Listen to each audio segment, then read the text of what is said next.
Ever wondered how an outsider, a Canaanite woman from a city doomed to destruction, ended up in the lineage of Jesus Christ? It's a story of unexpected faith, bravery, and God's incredible grace. Today, we redive in deep into the life of one of the most fascinating women in the Bible, Rahab of Jericho. Her story unfolds in the book of Joshua, chapter 2. The Israelites, after 40 years in the wilderness, are finally on the brink of entering the Promised Land. Their first obstacle, the impenetrable, fortified city of Jericho. Joshua, the new leader after Moses, sends 2 spies to scout the city, to understand its defenses and the morale of its people. Now, where do spies go to gather information and remain unseen? They head to a place on the fringes of society, a place where people come and go, and conversations are easily overheard. They find themselves at a house built into the city wall, the home of a woman named Rahab. The Bible identifies her as a harlot. This detail is important, not to shame her, but to highlight the incredible transformation that's about to take place. Her profession placed her on the lowest rungs of the social ladder, yet God chose her for a pivotal role in His plan. The spies' arrival doesn't go unnoticed. The king of Jericho gets word that Israelite men have entered the city. He knows what they're there for. The reputation of the Israelites and their powerful God preceded them. The king's soldiers are immediately dispatched to Rahab's house. It's a moment of life or death. If she's caught harboring enemy spies, she and her entire family will be executed. But here's where the story takes a turn. Rahab doesn't panic. She doesn't turn them in. Instead, she acts with quick-witted courage. She hides the 2 men on her roof, under stalks of flax she had laid out to dry. When the king's soldiers arrive at her door, she coolly misdirects them. She tells them, yes, the men were here, but they left just before the city gates closed for the night. She urges the soldiers to pursue them quickly, sending them on a wild goose chase towards the Jordan River. Once the soldiers are gone and the city gates are shut tight, Rahab goes up to the roof to talk to the spies. And what she says is one of the most powerful confessions of faith in the entire Old Testament. Remember, she's a Canaanite. She grew up worshiping pagan gods. But she tells the spies, I know that the Lord has given you this land and that a great fear of you has fallen on us. She recounts how the people of Jericho have heard about the miracles God performed for Israel, how He parted the Red Sea, and how they defeated the 2 Amorite kings on the other side of the Jordan. This is incredible. While her king and his soldiers are relying on their high walls and military might, Rahab has been paying attention to the work of the one true God. She says, For the Lord your God is God in heaven above and on the earth below. This isn't just hearsay for her. It's a deeply held belief. She has recognized God's supreme power and authority. Her faith wasn't based on what she could see, but on the reports of God's mighty deeds. Her faith now moves into action. She makes a deal with the spies. She says, Since I have shown you kindness, please swear to me by the Lord that you will also show kindness to my family. She asks them to save her, her father, her mother, her brothers, her sisters, and all their households from the coming destruction. She's not just thinking of herself. Her faith extends to a desperate plea to save her loved ones. The spies agree. They tell her to hang a scarlet cord in her window, the same window she will use to help them escape.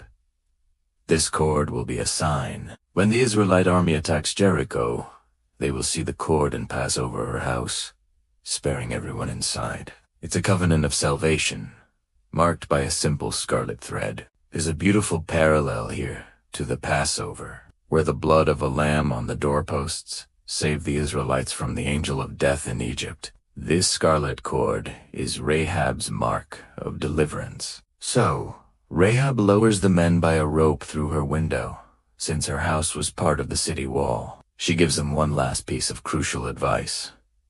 Hide in the hills for 3 days before returning to their camp. This will ensure their pursuers have given up the search. Her strategic thinking is just as sharp as her faith.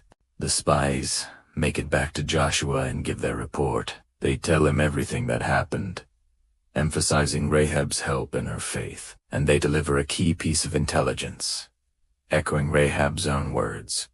The Lord has surely given the whole land into our hands. All the people are melting in fear because of us. Her assessment was Fast forward to Joshua chapter 6. The Israelites march around Jericho for 7 days, as God commanded. On the 7th day, they circle the city 7 times. The priests blow the trumpets, and the people shout, and the massive, unconquerable walls of Jericho come crashing down.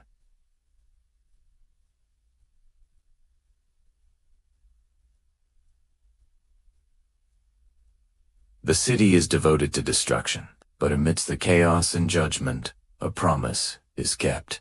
Joshua gives a specific command. Go into the harlotess house, and bring her out, and all who belong to her, in accordance with your oath to her. The 2 young spies who made the promise are the ones who go in. They find Rahab, her parents, her brothers, and all her relatives, and they lead them to safety outside the Israelite camp. The scarlet cord did its job. Her faith, demonstrated through her courageous actions, saved her and her entire family. But the story doesn't end there. Rahab's integration into the people of Israel is complete. The Bible tells us that she lives in Israel to this day. She didn't just get saved from destruction. She was grafted into the family of God. She became one of them, and this is where her legacy becomes truly monumental. If you turn to the New Testament, to the very first chapter of Matthew, you'll find the genealogy of Jesus, and there, listed among the ancestors of the Messiah, is Rahab. She married an Israelite man named Salmon, and they had a son named Boaz. If that name sounds familiar, it should. Boaz is the man who married Ruth, another remarkable foreign woman of faith, and their descendant was King David, and ultimately, from that royal line, came Jesus. Think about that. A Canaanite woman, a harlot from a doomed city, is a direct ancestor of the Savior of the world. What does this tell us? It tells us that God's grace is bigger than our past. It's wider than our social status, our nationality, or our mistakes. Rahab's story is a powerful testament that faith is what truly matters to God. The book of Hebrews, in its famous Hall of Faiths chapter, lists Rahab alongside giants like Abraham, Moses, and David. It says, by faith, the harlot Rahab, because she welcomed the spies, did not perish with those who were disobedient. Her faith was counted as righteousness. The book of James also mentions her, holding her up as an example of faith that works. James writes, was not even Rahab the harlot considered righteous for what she did when she gave lodging to the spies and sent them off in a different direction. Her actions proved her faith was real. Rahab's journey is a beacon of hope. It shows that no one is beyond the reach of God's redemptive plan. She heard about God, she believed in His power, she acted on that belief at great personal risk, and she received a salvation that not only saved her life but changed her destiny and placed her in the most honored lineage in history. Her story reminds us that our past doesn't define our future when we place our faith in God. He can take the most unlikely people from the most impossible situations and use them for His glorious purposes. So, the next time you read the story of the fall of Jericho, remember the woman who looked out her window, not with fear, but with faith. Remember the scarlet cord, a symbol of a promise kept and a life redeemed. Remember Rahab, a true hero of the faith. Thanks so much for watching with me today. If this story encouraged you, hit that like button and subscribe for more deep dives into the incredible stories of the Bible. Let me know in the comments what you find most inspiring about Rahab's story. Until next time, stay curious and keep exploring.